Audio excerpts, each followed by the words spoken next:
Bon, merci beaucoup. Je crois que tu as déjà pas mal balayé le sujet. Donc moi, je vais essayer de discuter un petit peu d'une approche peut-être plus urbaine dans la conduite des politiques publiques, notamment sur le volet habitat. Euh, Noailles, comme vous le savez probablement, est un quartier qui est un des plus denses de la ville de Marseille, donc un quartier du 18, du 19e, avec ses spécificités patrimoniales qui ont beaucoup évolué au cours du temps. Comment? Ah, pardon. Donc, qui ont évolué et qui se sont adaptés, hein, comme a pu le dire Stéphane, au fil du temps. Donc, bien sûr, depuis l'origine de la construction, il y a beaucoup d'étapes et de phases d'évolution qui ont pu transformer le quartier, bien que dans sa forme actuelle, il n'a pas tellement bougé depuis le 19e siècle et l'ouverture du cours Lyoto. Alors, la particularité de ce quartier, et notamment de son bâti, c'est qu'il y a quand même toute une partie qui est cachée. On ne sait pas forcément ce qu'il y a derrière les façades, et encore moins ce qu'il y a au sein des cœurs d'îlots. On a un quartier qui s'est densifié, qui a eu beaucoup plus d'habitants au fil du temps. On a eu des partitions de logements. Au départ, le 3 fenêtres, on est plutôt sur des étages traversants qui ont été repartitionnés. On a une articulation avec le commerce qui peut être aussi relativement difficile, hein. Le résidentiel et le commercial, ça fait pas toujours bon ménage, et ça peut provoquer notamment des problématiques d'habitabilité.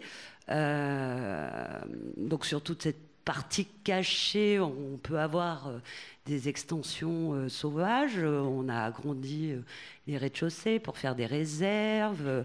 On a autoconstruit, on auto-réhabilite aussi beaucoup dans le quartier, sans forcément être dans le cadre légal.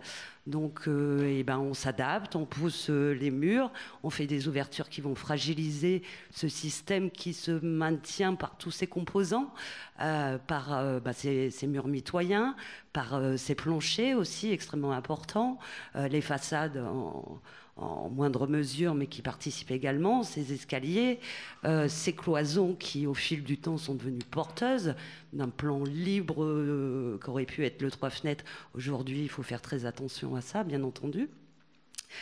Et tout ça, ça génère au fil du temps des problématiques, une qualité résidentielle qui peut être nettement dégradée, alors qu'on a des atouts, si on veut bien mettre le nez dessus. Pour moi, ces atouts, c'est notamment ces cœurs d'îlots qui peuvent vraiment apporter une qualité résidentielle d'espace, même de verdure, de respiration dans la ville. Cette ville qui supporte énormément d'usages. Je pense que pouvoir rentrer à l'intérieur de ces cœurs d'îlots et commencer à mettre un petit peu le nez dessus, parce qu'on a pas mal de constructions anarchiques qui, au fil du temps, ont une certaine vétusté, des fuites. On connaît malgré tout assez mal, malgré ce que disait Monsieur Durousseau ce matin. Moi, je m'inscris un petit peu en faux. Je trouve qu'on connaît mal notre patrimoine à Noailles. On a eu des études beaucoup plus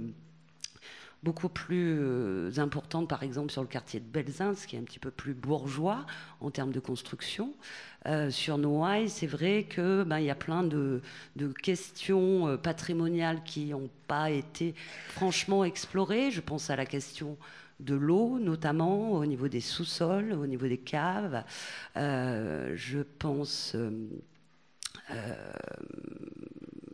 ces cœurs d'îlots où on ne connaît même pas exactement à quel endroit est le sol. Donc il y a une vraie connaissance et recherche à effectuer au niveau de notre patrimoine de Noailles qui est, à mon avis, encore relativement faible. Alors, bon, ces questions-là, cette difficulté de réhabiliter, d'avoir des connaissances, une base de connaissances réelles de comment on réhabilite, ce que tu as commencé à défricher, je pense qu'il faut que la ville s'en saisisse, parce que la ville elle-même ne s'est pas franchement bien réhabilitée non plus. On a quelques exemples, malheureusement, à Noailles qui ont pu le démontrer. Rue de la Palue, où un immeuble Marseille Habitat avait été réhabilité il y a 5 ans, mais le mitoyen à côté, complètement déformé, non traité, a été évacué il n'y a pas si longtemps, et donc est soutenu aujourd'hui par des étés sans plus personne dedans. Donc, alors comment on peut réhabiliter et entretenir un patrimoine dans un quartier comme Noailles, où on a quand même aussi des grosses difficultés de faire engager des travaux, puisque alors, on a des copropriétés privées qui ont du mal à fonctionner, qui sont fragilisés. Les gens n'ont pas forcément les moyens.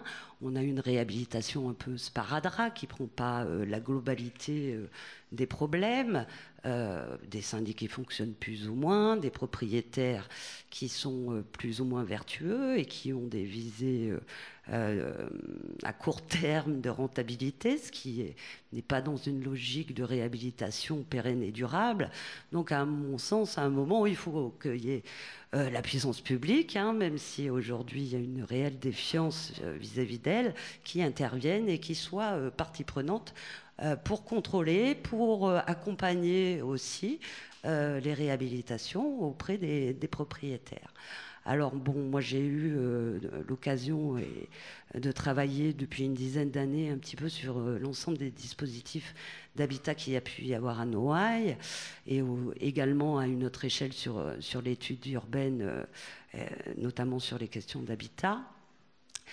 Il y a une série de difficultés, notamment de regard collectif sur ce patrimoine, sur la façon d'intervenir. On a des outils qui, malheureusement, interfèrent les uns les autres, hein. Ce sont les procédures, péril, hygiène, indécence, qui n'est pas une procédure, mais qui est le cadre de loi dans lequel on doit louer correctement un logement. Et du coup, on l'a bien compris depuis les effondrements, un système de défausse, de service à l'autre et de responsabilité à l'autre. Donc, couplé à cette méconnaissance du patrimoine et constructive, même de comment on traite ces immeubles, notamment en sortant aussi de l'échelle uniquement du bâti, c'est-à-dire il faut regarder les mitoyens, il faut avoir une pensée aussi qui est donc plus large que le seul cadre bâti. Donc comment on fait quand on a un désordre effectivement sur ces mitoyens qui sont fondamentaux et qui concernent du coup la copropriété à côté. Si la copropriété à côté ne veut rien faire, on a un projet qui est bloqué, et si la puissance publique n'est pas là pour intervenir et accompagner et aider, les travaux, vous les sortez pas. Alors, bon, j'essaye de faire vite parce qu'il faut aussi que vous puissiez intervenir. Moi j'ai travaillé dans les premiers temps sur une opération, c'était l'opération de l'amélioration de l'habitat dégradé, ou AHD, qui était une politique publique, moi, qui me semblait tout à fait intéressante, puisque on venait diagnostiquer l'immeuble sous toutes ses composantes, c'est-à-dire donc l'aspect technique sur lequel j'intervenais, mais il y avait également une travailleuse sociale, une conseillère en éducation, j'ai un peu oublié les termes, mais qui assurait toute la question du relogement, du suivi des familles, notamment dans leur rapport avec les propriétaires, et une troisième personne qui donc faisait des propositions du montage opérationnel. Est-ce que la copropriété va s'en sortir toute seule? Est-ce qu'on va pouvoir l'aider avec des subventions? Est-ce que ils n'y arriveront jamais et on rentre dans des procédures d'expropriation, des concessions, etc.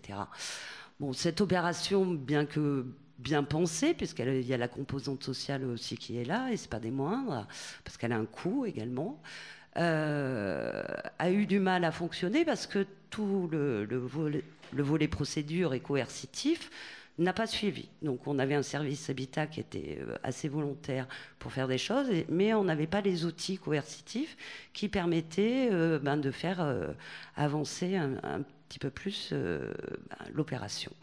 Alors bon, il y en a quand même quelques-uns qui sont sortis, mais après, la suite, c'est aussi les moyens de la collectivité pour faire les travaux. Et là, de même, on a eu des périodes très longues où il ne s'est rien passé, où le bâti a continué à se dégrader.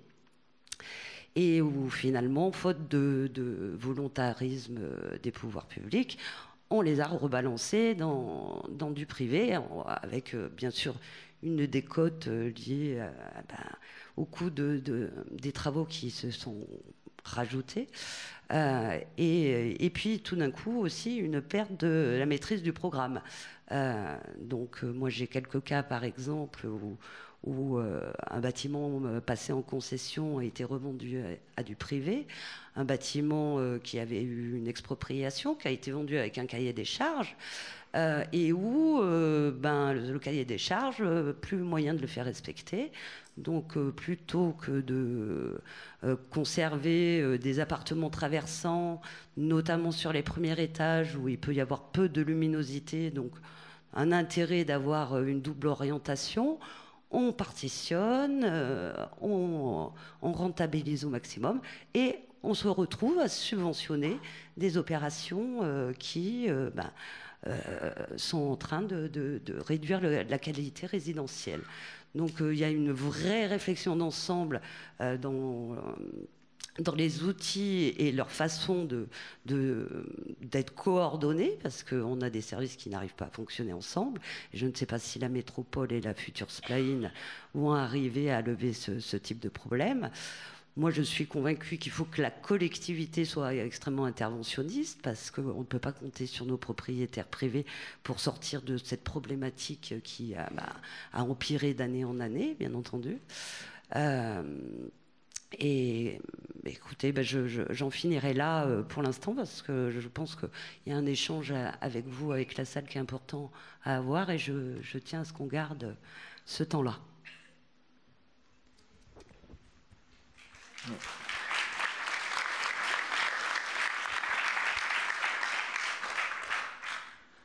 Bonsoir à tous. Donc Philippe Monjarkovic, architecte. Donc je travaille sur le secteur de Marseille entre autres.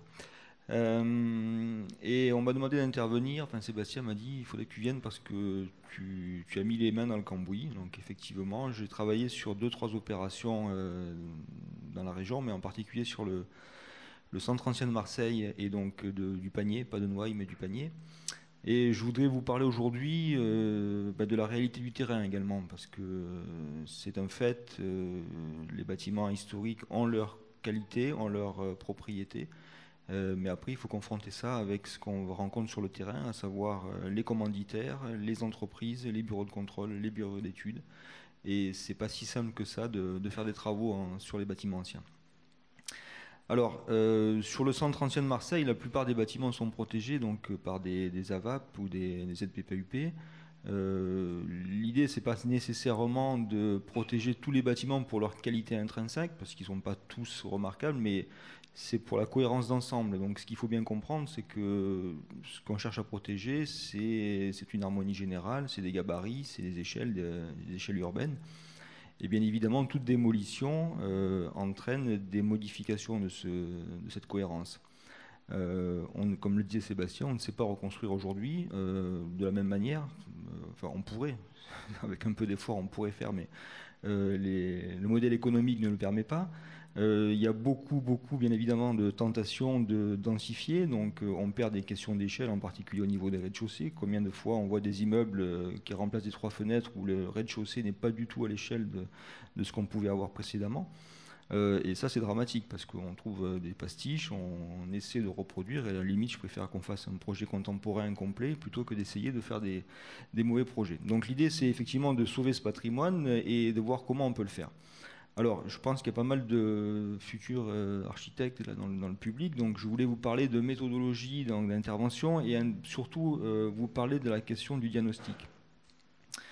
Tout à l'heure, je parlais de cohérence d'ensemble. C'est une cohérence historique, c'est une cohérence stylistique éventuellement, mais c'est aussi une cohérence technique. Donc, effectivement, ça a été dit tout à l'heure, les bâtiments ne sont pas isolés. Donc, lorsque vous travaillez sur un bâtiment ancien, il est important d'élargir le champ des connaissances dans la limite de ce que vous autorise votre mission de maîtrise d'œuvre, mais il faut absolument regarder ce qui se passe autour et ne pas oublier que toute intervention peut engendrer des pathologies éventuellement sur les bâtiments à côté, ou tout au moins les bâtiments d'à côté peuvent engendrer des pathologies chez vous. Donc ça, c'est essentiel d'avoir cette vision très large et donc de faire un diagnostic qui se doit d'être à la fois historique pour comprendre ce qui s'est passé sur le quartier, ce qui s'est passé au cours des temps, donc analyser les documents anciens, analyser les cadastres anciens pour bien comprendre l'évolution du bâti. Et puis un diagnostic technique très très précis et le plus exhaustif possible. Alors j'insiste sur cette question-là parce que la connaissance du bâti, c'est pas une connaissance théorique, c'est une connaissance qui va servir ensuite à être opérationnelle dans le chantier. Parce que sans cette connaissance-là, d'abord on fait des impasses sur des problèmes techniques qui peuvent être très très graves, bien évidemment. Mais c'est surtout un moyen de dialogue. C'est-à-dire que le diagnostic que vous allez pouvoir produire en début de chantier, c'est un moyen de dialogue pour votre commanditaire, pour lui expliquer ce qu'il en est du bâtiment. C'est un moyen de dialogue avec les autorités compétentes qui donnent les autorisations de travaux, pour leur expliquer ce que vous avez compris du bâti et ce qu'ils en comprennent également. Et puis c'est un outil important pour l'entreprise pour pouvoir chiffrer et comprendre donc le bâtiment. Il n'y a rien de pire que de commencer un chantier avec des impasses et avec des trous dans la raquette, comme on dit, parce qu'on va forcément dans l'impasse. Alors, les pathologies que vous allez rencontrer, ça a été dit, effectivement, c'est essentiellement, et moi j'insiste vraiment sur ce sujet-là, c'est souvent des problèmes d'entretien. Un bâti qui est là depuis 200 ans, c'est qu'il a été bien construit à la base, il n'y a pas de raison qu'il soit problématique de manière intrinsèque. C'est des problèmes d'entretien, c'est des problèmes de modification au cours du temps qui font qu'il peut présenter des pathologies. Et l'essentiel des pathologies, c'est soit des suppressions de points porteurs, on en voit souvent, les modifications de rez-de-chaussée, des cloisonnements qui ont disparu et qui étaient devenus porteurs, comme ça a été dit, mais aussi et surtout la question de l'eau et de la pénétration de l'eau, qui fait que ces bâtis, soit par l'enveloppe générale, donc par la toiture, mais également par l'intérieur. Combien de fois on voit des planchers qui sont détériorés par tout au moins les enfustages sont détériorés au niveau des pièces d'eau. Hein, donc c'est des fuites intérieures qui sont souvent des problèmes sur ces planchers. Voilà, donc il est important de bien analyser le parcours de l'eau et de bien saisir cette question-là parce que c'est la pathologie principale. Une fois que ce diagnostic est établi, il est important également de travailler sur la géométrie générale du bâti. Quand vous travaillez avec un commanditaire, il y a des programmes qui sont édités, on vous demande de respecter des typologies qui ne sont pas forcément, comme ça vient d'être dit, compatibles avec le bâti. Donc il faut être suffisamment armé pour discuter avec eux, dire non, là on ne pourra pas faire effectivement ce type de logement pour telle et telle raison, pour éviter de modifier trop le bâti. Partez du principe qu'un bâti qui est toujours là et qui a résisté au temps, moins on le touchera, mieux c'est. Donc c'est vraiment important donc, d'avoir cette cohérence-là, et en particulier au niveau des cages d'escalier et au niveau des circulations verticales. C'est important sur le plan historique parce que la circulation, ça fait partie de la connaissance du bâti, de la connaissance du mode de vie donc, au cours de l'histoire. Mais c'est également important pour éviter de mettre le pied sur un sujet très sensible, c'est-à-dire la question de la réglementation. Dès lors que vous allez modifier des escaliers, vous allez devoir les faire aux normes, et dès lors qu'on les fait aux normes, ils ne sont plus compatibles avec ce qui existait. Donc voilà, je voulais insister sur ces questions-là, donc sur le fait de moins vous modifierez, mieux le bâti se portera, et mieux votre mission de maîtrise d'œuvre se portera également. Après, donc, cette question de connaissance, il est important aussi de savoir quels sont les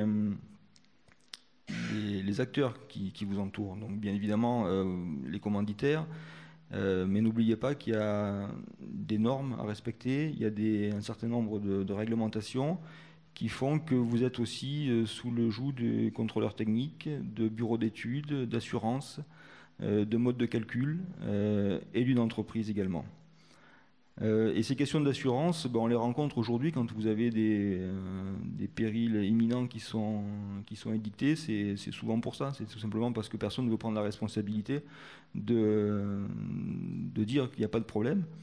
Mais tout le monde, à chaque fois que vous vous engagez, engage sa propre responsabilité et sa propre assurance. Et donc c'est toujours un débat et une discussion assez compliquée avec les différents intervenants.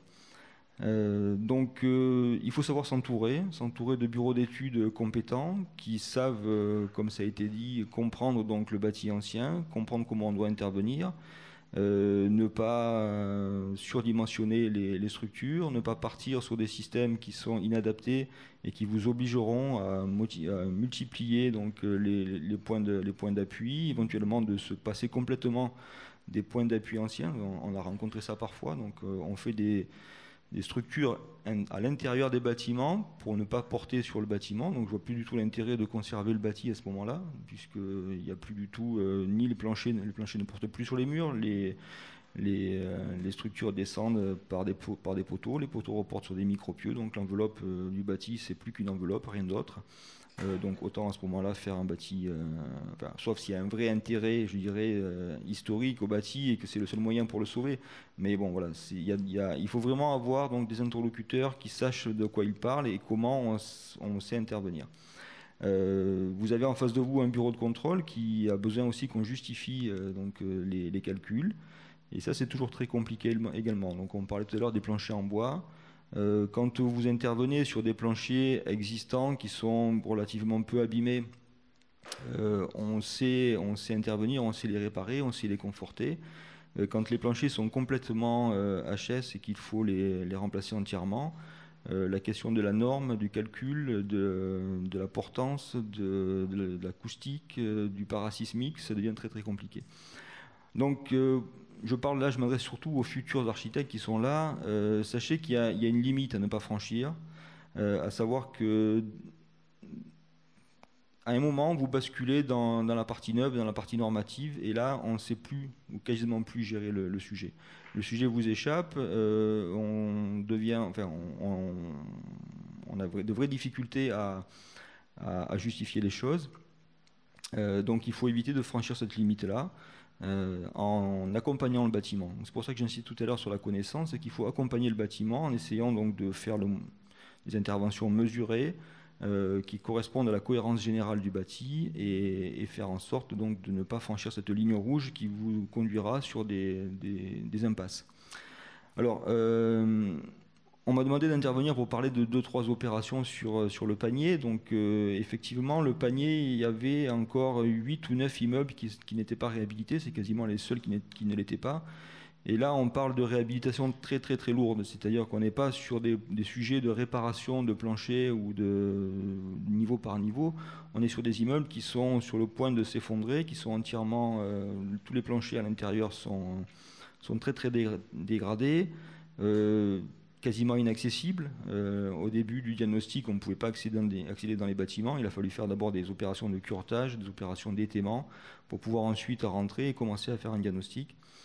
Et là, donc, on est sur des sujets où la question économique est très très sensible. Alors, je m'explique. Bien sûr, la théorie, comme ça a été dit tout à l'heure, ça serait idéalement de travailler avec des techniques anciennes, donc de faire des planchers en bois, de pouvoir refaire des escaliers comme ils étaient.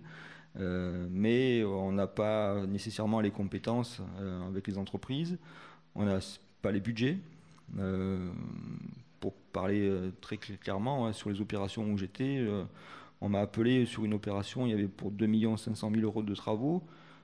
J'ai fait mes diagnostics et dès la PS, j'ai dit ça vaut pas 2,5 millions, ça vaut 5. On m'a dit non, ça peut pas coûter 5. J'ai dit ben, oui, il faudra que ça coûte 5, sinon ça pourra pas se faire. Il a fallu passer à 4, mais 4 millions, c'est très compliqué. Et voilà, il manquait 20% du budget, donc on traîne ça pendant des mois, pendant des années.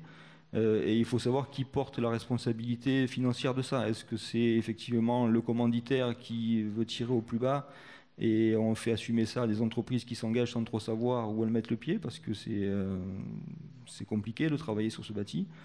Ou bien est-ce qu'on trouve des solutions politiques pour qu'on réhabilite ce bâti sans rentrer dans des ratios qui ne sont pas cohérents par rapport au sujet dont on parle.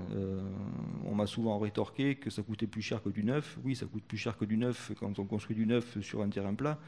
Mais si on doit démolir, refaire et reconstruire, c'est pas forcément plus cher. Mais c'est pas non plus économique. Il faut aussi en avoir conscience. Travailler sur un centre ancien comme le Panier, si vous situez un petit peu la montée des Accoules, très peu d'accès camions, une partie qui est sur la montée la montée Saint-Esprit, pardon, qui est derrière l'Hôtel Dieu. Donc là, on passe par des escaliers. Donc tout fait à la main, sans grue, sans moyens mécaniques. Donc on est effectivement sur des budgets qui grimpent rapidement, d'autant plus qu'on est sur des petites surfaces.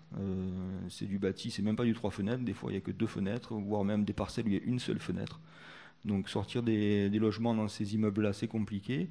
Et surtout, il n'y a pas de rentabilité financière du tout. Voilà, donc il faut qu'il y ait des politiques qui soient... Enfin, c'est subventionné, bien évidemment, hein, il y a quand même un suivi derrière tout ça, mais on est encore en dessous des moyens nécessaires pour arriver à faire les choses correctement et arriver à respecter au mieux le bâti. Parce que je dois le dire, malgré ma formation d'architecte du patrimoine, malgré ce que j'ai pu enseigner à l'école d'architecture comme toi, Sébastien, dans la réalité, on ne fait pas nécessairement ce qu'on avait dit sur le plan théorique. Donc il faut aussi avoir cette humilité-là, que parfois on n'a pas d'autre solution que de passer avec du plancher béton, et que après il faut mesurer ce que ça veut dire par rapport au bâti.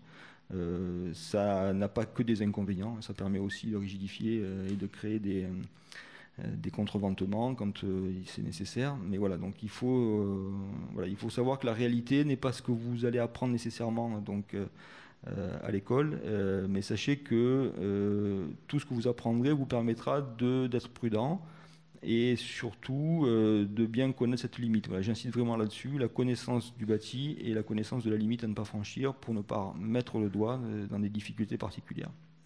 Voilà ce que je voulais vous dire.